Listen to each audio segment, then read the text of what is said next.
बिस्मिल्लाहि वस्सलातु वस्सलामु अला मुहम्मद रसूलुल्लाह सल्लल्लाहु अलैहि वसल्लम व ख़ातमुन नबिय्यीन। कमेंट्स में पूछे गए सवालात में से जो सवाल चूज़ किया है आपके सामने लिखा हुआ है। ये सवाल मिक्सचर विलेज के नाम से अकाउंट है। इन्होंने पूछा है, सर 3 महीने हो गए हैं डाक खाने के चक्कर लगाते हुए, उनसे पीपीओ फॉर्म गुम हो गया है। यानी डाक खाने वालों से पीपीओ फॉर्म गुम हो गया है। अब बैंक में पेंशन कैसे ट्रांसफ़र होगी? सीएमए कम्प्लेक्स वाले कहते हैं पीपीओ फॉर्म पोस्ट ऑफिस से लेकर आओ। जी, उनके सवाल का हम देखते हैं क्या हल होगा। इसमें समझ लें कि 2 चीज़ें होती हैं, एक होता है पीपीओ फॉर्म और एक होती है पेंशन बुक। पेंशन बुक को भी पीपीओ कहते हैं, लेकिन ये ऐसे है कि जैसे दो नोट के 2 टुकड़े कर दिए जाए, ये पीस 1 और ये पीस 2। अब जब तक इन दोनों को जोड़ा नहीं जाएगा तो ये नोट चल नहीं सकेगा। इसी तरह यहाँ भी ये है कि ये पेंशन बुक थोड़ी सी डिस्टिंक्शन करने के लिए, ताकि बात करने में आसानी हो, ये भी पीपीओ है, ये भी पीपीओ, ये हाफ इधर समझ लें, ये हाफ इधर है। तो जब तक ये दोनों जुड़ेंगे नहीं, पेंशन की पेमेंट नहीं हो सकती। सेम नोट की एग्जांपल, यानी हाफ ये। अब एक भी इनमें से मिस होगा, यानी जैसे नोट के टुकड़ों में से एक टुकड़ा नहीं मिलेगा तो दूसरा टुकड़ा भी ज़ाया है। तो सेम केस इधर है कि जब तक ये पेंशनर के पास होगी, ये पोस्ट ऑफिस के पास होगी, तो या पुराने केसेस जो हैं, जो सिविल हैं, ये मिलिट्री पेंशन है, ये सिविल पेंशन है।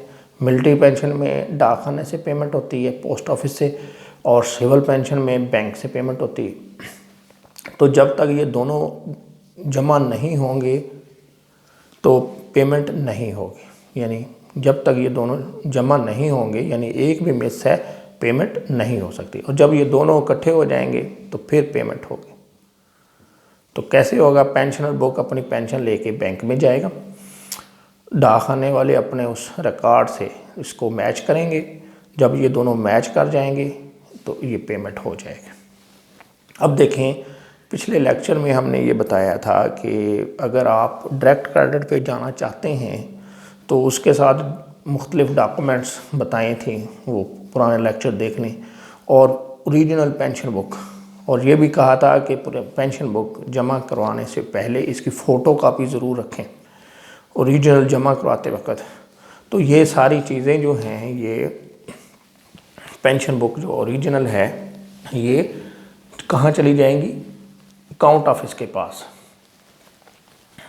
ये अभी मज़ीद एक्सप्लेन करता हूँ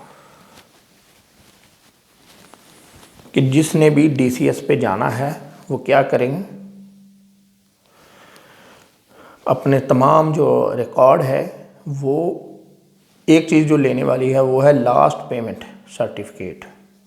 लास्ट पेमेंट सर्टिफिकेट ये डाक खाने वाले देंगे, और ये जो पेंशनर होगा ये तमाम अपनी ओरिजिनल पेंशन बुक, ये last payment certificate, DCS form वगैरह वगैरह ये जमा करा देगा सीएमए वालों को। अब सीएमए वाले क्या करेंगे कि डाक खाने वालों से पीपीओ मंगवाएंगे।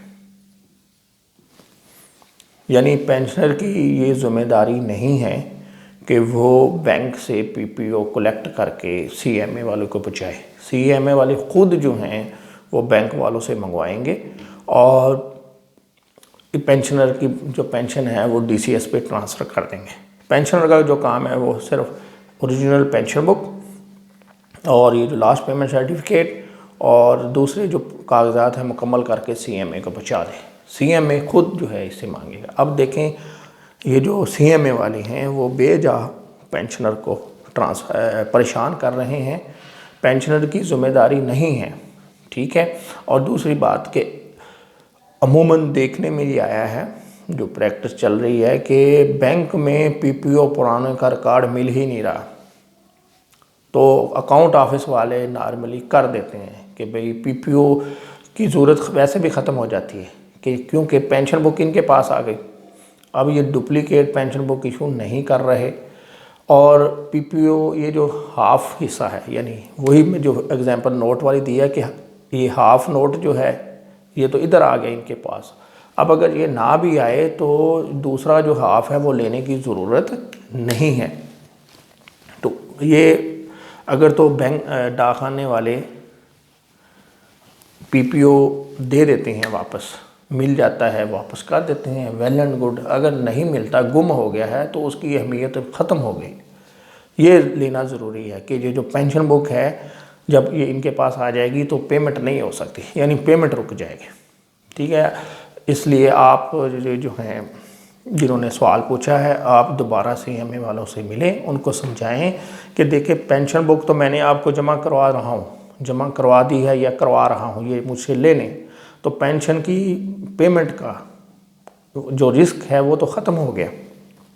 अब और दूसरी बात यह है कि पीपीओ जो है ये सीएमए वालों ने भेजा था इनको, मैंने नहीं भेजा था, तो वो मुझे क्यों देंगे? डाकखाना आप जाकर बताएं कि डाकखाने वाले मुझे पीपीओ क्यों देंगे, क्योंकि वो अक्सर ये जवाब भी देते हैं बैंक वाले भी डाकखाने वाले भी कि भाई हम खुद भेजेंगे सीएमए को वापस, आपको नहीं देंगे।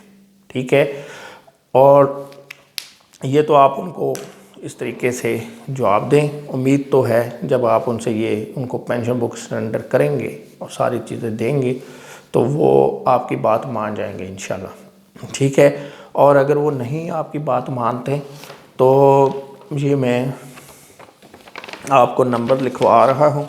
ठीक है, टेलीफ़ोन नंबर हैं, ये दोनों के हैं। जो अगर किसी और के साथ भी ये मसला है खुदा ना खास्ता, तो जो ऑफिसर हैं वो रब्ता करेंगे रावलपिंडी, और जो स्टाफ है वो रब्ता करेंगे लाहौर। लाहौर जो भी JCOs, सोल्जर्स हैं, civilians paid out of defence estimate हैं, वो लाहौर में रब्ता करेंगे और ऑफिसर रावलपिंडी में। ये आपके सामने मैं दोनों के नंबर लिखवा रहा हूँ। ये सबसे टॉप पे है CMA pension dedicated line for DCS complaint. ये DCS से रेलिवेंट आपका मसला है कि आप डायरेक्ट क्रेडिट पे आना चाहते हैं तो आप इनको कंप्लेन करें इस नंबर पे। फिर इसी तरह ये अगर आपने विज़िट भी करना है, जाना है, तो ये controller military accounts pension CMA complex near शेर पाव ब्रिज लाहौर कैंट, ये उनका नंबर है। इसी तरह ये एक नंबर ये इस्लामाबाद का नंबर है, मिस्टर जवाद ज़का खां, ये कंप्लेंट्स के लिए deputy military accountant general Rawalpindi, ये इनका मोबाइल नंबर है और ये फ़ोन नंबर। इसी तरह ये नंबर भी इस्लामाबाद का है, यानी जो लाहौर वाले हैं वो ऊपर जो 2 नंबर दिए गए हैं इन पर रब्ता करें, ये जो है, और जो जिनका ऑफिसर पेंशन है वो रावलपिंडी में इन नंबरों पर रब्ता करें। CMA OP डिप्टी कंट्रोलर, ये फ़ोन नंबर है, और नीचे CMA OP। तो हम दुआ गो हैं कि अल्लाह करे आपका ये जो मसला है वो जल्द अज जल्द जो है वो हल हो। Thank you very much.